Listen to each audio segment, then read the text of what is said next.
Retain. Exhale, Ujjayi.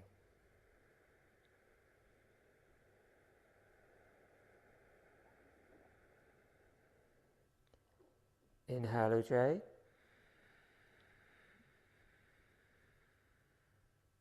Retain.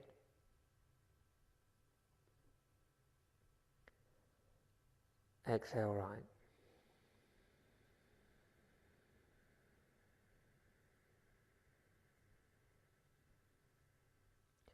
Retain. Inhale, right.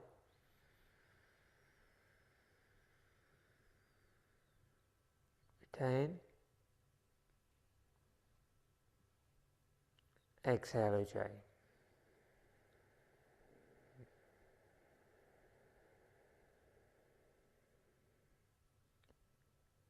Inhale, Ujjayi.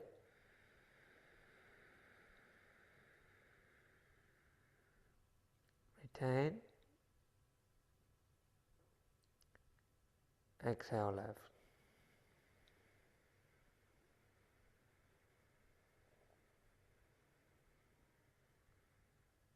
Retain.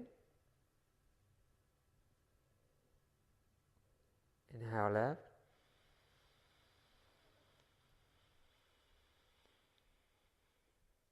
Retain. Exhale, Ujjayi.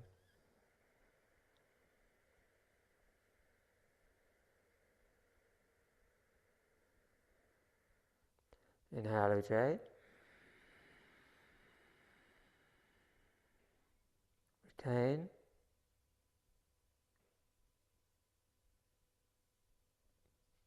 Exhale, right.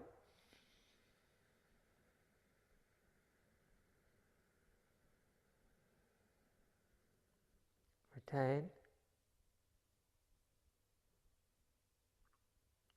Inhale, right.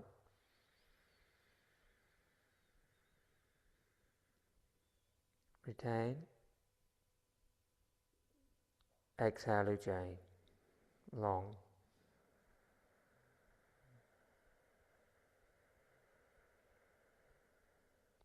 Inhale, Ujjayi. Retain.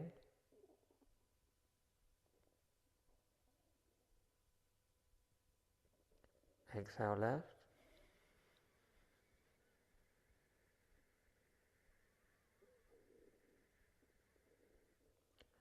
Retain. Inhale, left.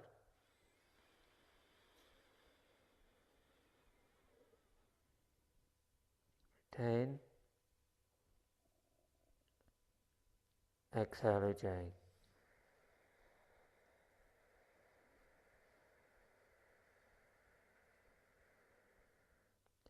Inhale, Ujjayi.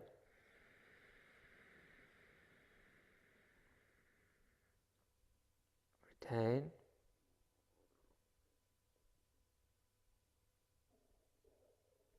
Exhale, right.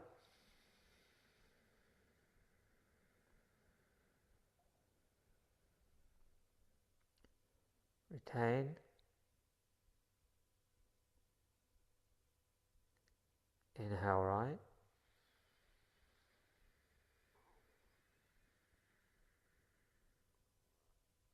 Retain.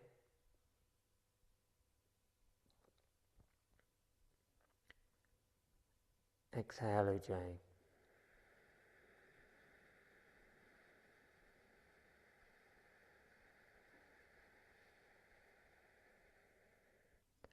Inhale, Ujjayi.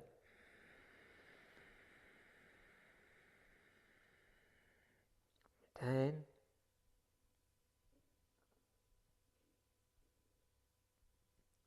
Exhale, left.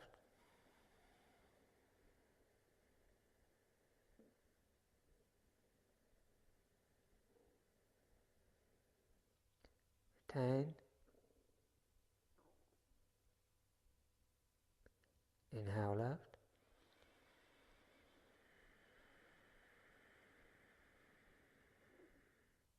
Retain.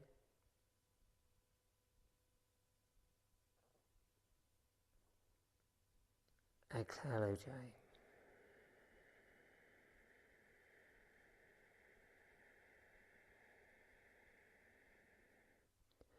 Release the hand, Chin Mudra.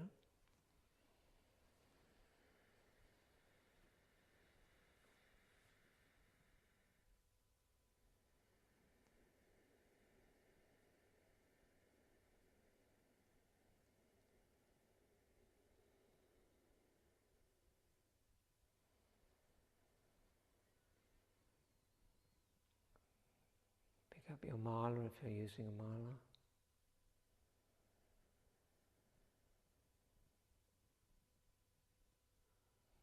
Take a few moments to completely settle your breath.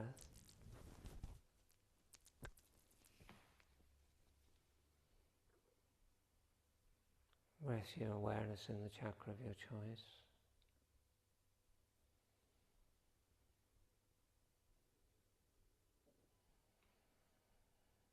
And let your breath completely steady before you begin to repeat your mantra. Let the breath come first. And completely relax the face.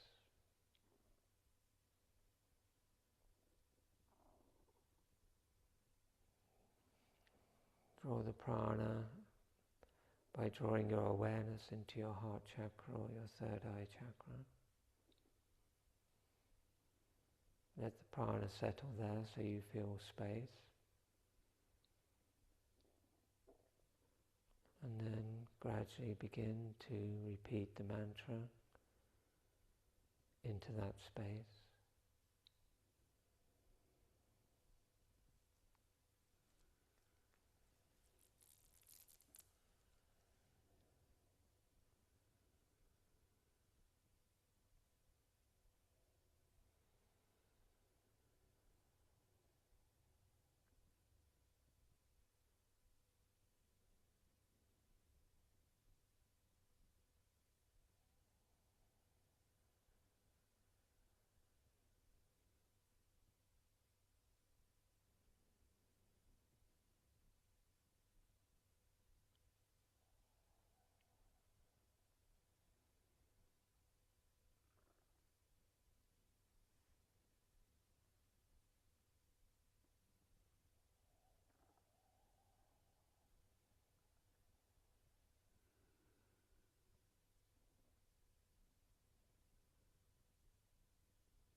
Let go of your mantra and cup your mala in your hands.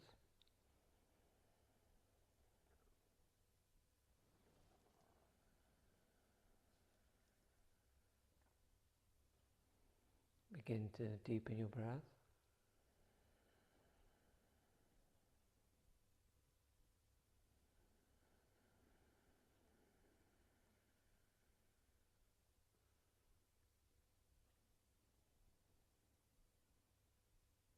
Bring your hands into Anjali Mudra over your heart. Inhale deeply for Om.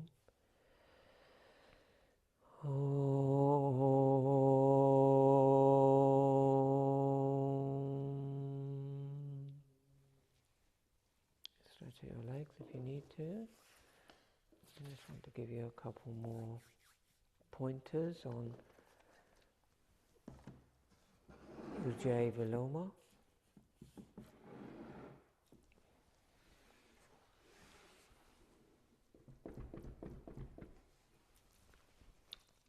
Okay, so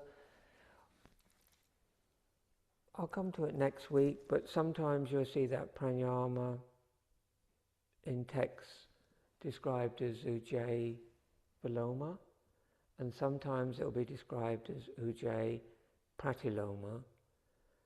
I will read a bit from Ramaswami's book and explain a bit why that is a confusion next week. I won't go there today. Something that is interesting, probably in a way more for people who teachers and people who teach pranayama to get that distinction right, but also if you're just interested in knowing what you're doing. So that was the first stage, which you can see as a combination of Ujjayi and Aliloma Viloma, or Nadi Shodhana, alternate nostril breathing, with an inhale and an exhale through single nostrils, and an inhale and an exhale with Ujjayi. And so the next phase, for those of you who are familiar with the Marmasthana, is to add the Marmasthana to the practice. And the way that would be, we could just do a couple of rounds together. We've got a few minutes. I'll just show you how that would work. So bring your hand back into Vishnu Mudra and exhale through both nostrils. And then remember, just take a couple of breaths. Remember, you're just flicking your gaze to the different points in the body without moving the head. It's just the eyes that move. So exhale through both nostrils. Inhale Ujjayi, look nose tip, third eye, soft palate, navel, perineum, retain, look heart. Exhale left, look heart.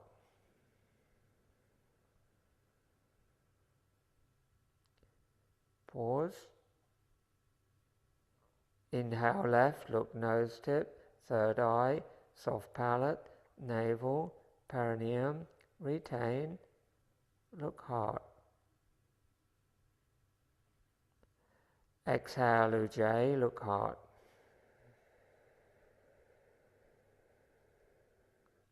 Inhale Ujjayi, look nose tip, third eye, soft palate, navel, perineum, retain, look heart.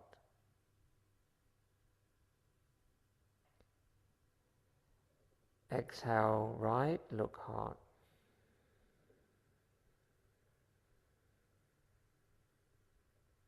Pause. Inhale right, look nose tip, third eye, soft palate, navel, perineum, retain, look heart. Exhale Ujjayi.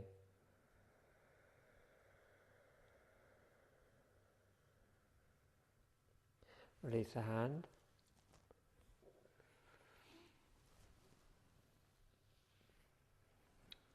Okay, so that is the Marmasthana pattern for that pranayama. In the beginning, because the pranayama's got quite a lot of elements, you want to just stick to the pranayama simple until you're very comfortable with the pattern of the breath, okay? And when you're comfortable with the pattern of the breath, you will have learned, most of you will have learned the Maha from we doing simple alternate nostril breathing in class. You'll find it quite easy to add them on. But if they're new to you, I suggest that you go back to learning them with simple alternate nostril breathing without the complication of the more complicated pranayama. So in Nadi Siddhana normal, you would inhale left, nose tip, third eye, soft palate, navel, perineum, retain. Exhale right, look heart. Inhale right, nose tip, third eye, soft palate, navel, perineum, retain, look heart. Exhale left. So that's the easiest way to learn the Maha. But once you're comfortable with both those things, the Kumbhaka pattern, I'm just showing you, don't do this with me, just so that you're familiar for future, is inhale Ujjayi, retain, about 5 seconds. Exhale left, double the amount of time, depending on your breath length, say 10 seconds. Retain, hold breath out, 5. Inhale 5. Just a short pause, retain. And then exhale Ujjayi 10. So the pattern is that the exhales are twice the length of the inhales in all parts of the pranayama. And then when you add on the Kumbhaka, you do the initial inhale, and then on that inhale, Ujjayi, that's when you do the internal Kumbhaka, 5 seconds. Not too long. Exhale long. External Kumbhaka. Inhale left. Retain, there's no Kumbhaka. Exhale long, so double the length on the exhale with Ujjayi. Then a shorter Ujjayi inhale, which opens the window for the internal Kumbhaka, which doesn't want to be too long. And then the external, the right, exhale through the right, twice the length of whatever your retention was. And then hold the external for the same length as your internal retention. And then inhale, right. Short pause, exhale twice the length on the Ujjayi. So can you see that there's a lot, when you get the whole thing, how much is going on? So you can't do it all at once, it's just too complicated. But the adding on and the gradual sophistication of the practice is a complete pratyahara technique. Your mind is so absorbed and engaged in that practice that the mind there's nothing else for the mind to do.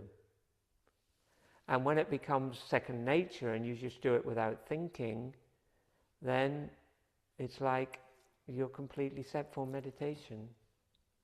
And it's very calming for the mind and the nervous system. But if you add it on too quick and try and do all those things at the beginning when you're not used to it will do exactly the opposite.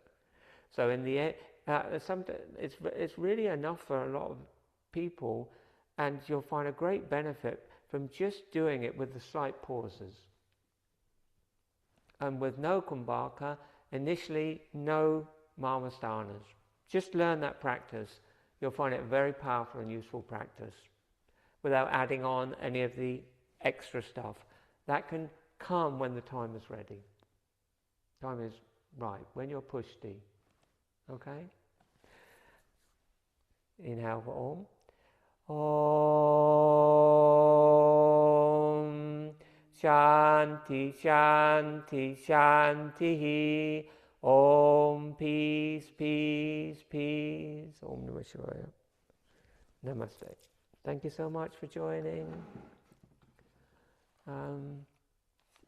That was quite a lot. Next week we're going to do the practices. Final week next week we'll just do the practices. I will explain a bit about that pranayama reading from Ramaswami's book, and then that'll be it. We'll do the pranayama and we'll do the meditations. Okay? Thank you so much. Thank you, Mark. so much, Mark. Namaste. Namaste. Thank you. Namaste. Good night. Good Good night. night. Thank you.